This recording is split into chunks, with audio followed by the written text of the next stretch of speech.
Assalamualaikum warahmatullahi wabarakatuh. Wassalatu wassalamu ala asrafil anbiya'i wal mursalin wa ala alihi washabihi ajmain, amma ba'du.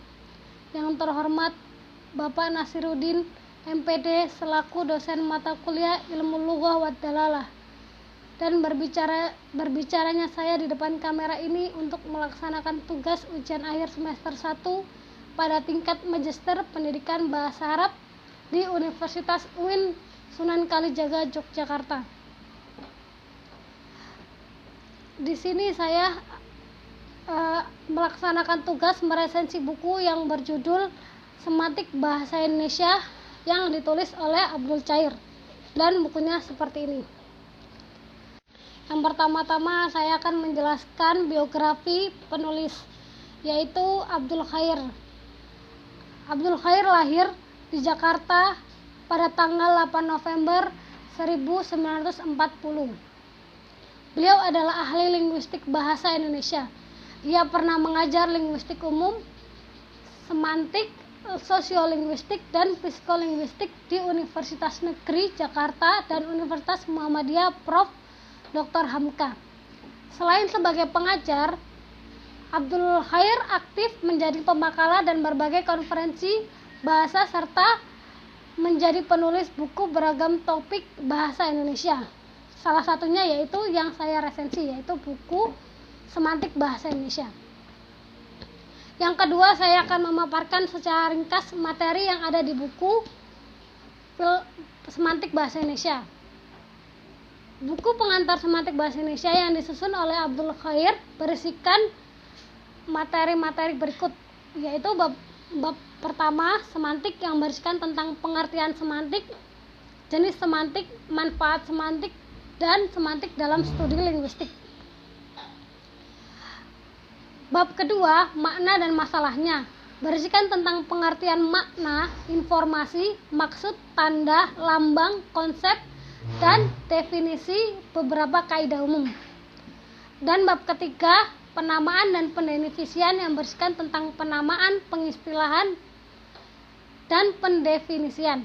Bab keempat, jenis makna, berisikan tentang makna leksikal dan makna gramatikal, makna referensial dan non-referensial, makna denotatif dan konotatif, makna kata dan makna istilah, makna konseptual dan makna asosiatif, makna idiomatikal dan peribahasa, makna hias, makna lokusi, ilokusi, dan perlokusi. Bab kelima, relasi makna, berisikan tentang sinonim, antonim, oposisi, homonim, homofoni, homografi, hiponimi, hipermimi, polisemi, ambiguitas, dan redundansi. Bab keenam, tentang medan makna dan komponen makna, yang berisikan tentang medan makna, komponen makna, dan kesesuaian semantik dan gramatis. Bab ketujuh, perubahan makna, berisikan tentang sebab-sebab perubahan dan jenis perubahan. Dan terakhir, bab ke-8, yaitu kategori makna leksikal, berisikan tentang kategori nominal, kategori verbal, kategori adjektif, kategori pendamping, dan kategori penghubung.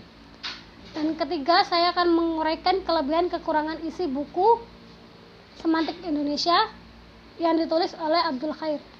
Kelebihan pertama,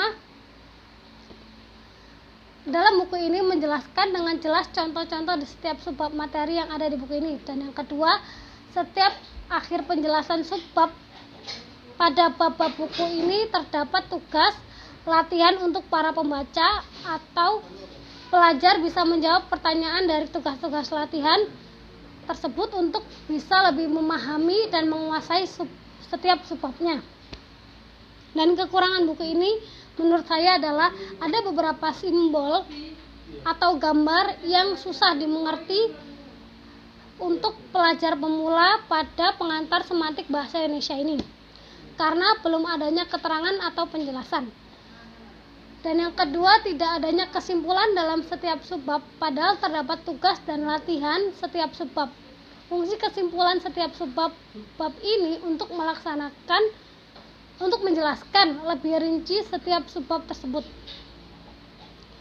Dan yang keempat, saya akan memberikan masukan atau saran. Mungkin di sini saya akan memberikan masukan, yaitu memberikan keterangan atau penjelasan pada simbol atau gambar yang masih susah dipahami, dan memberikan kesimpulan di setiap subbab agar pembaca bisa memahami secara ringkas. Dan yang kelima, saya akan menjelaskan tentang latar belakang penulisan dan diterbitnya buku ini. Buku ini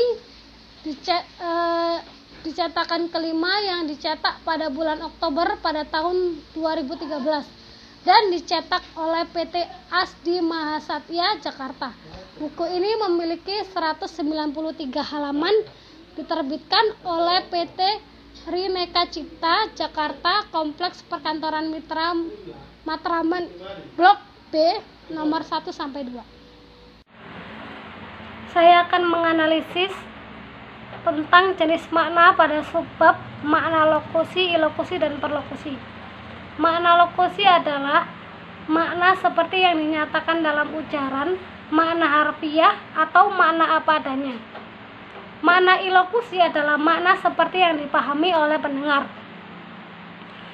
Dan makna perlokusi adalah makna seperti yang diinginkan oleh penutur. Misalnya dengan contoh analisis yang saya buat ketika kegiatan ngajar-mengajar di kelas. Pada jam keempat, seorang dosen ingin memasuki kelas dengan berbicara kepada murid-muridnya di saat di kelas. Kelas ini panas sekali ya. Makna secara lokusi kalimat tersebut adalah keinginan tahu dari si penutur atau dosen itu sendiri tentang mengapa di dalam kelas tersebut berhawa panas. Namun makna perlokusi yang diinginkan si penutur atau dosen adalah bahwa si penutur atau si dosen ingin salah satu muridnya menyalakan AC di dalam kelasnya dengan segera.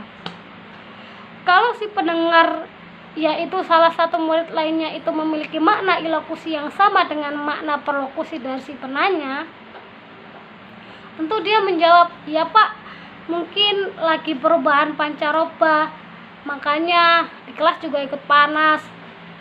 Tetapi makna ilokusinya sama dengan makna lokusi dari ujaran. Mengapa kelas ini panas sekali? Seorang murid pasti langsung bergegas menyalakan AC dan bukan jawab yang lainnya. Mungkin cukup sekian analisis saya, dan jika ada kekurangan itu datangnya dari saya, dan kelebihannya datangnya dari Allah Subhanahu wa taala. Cukup sekian, terima kasih atas waktunya. Mungkin video ini dapat memberikan kalian pencerahan atau kemudahan dalam menganalisis atau meresensi buku-buku tentang pengantar semantik bahasa Indonesia ini. Sekian, wassalamualaikum warahmatullahi wabarakatuh.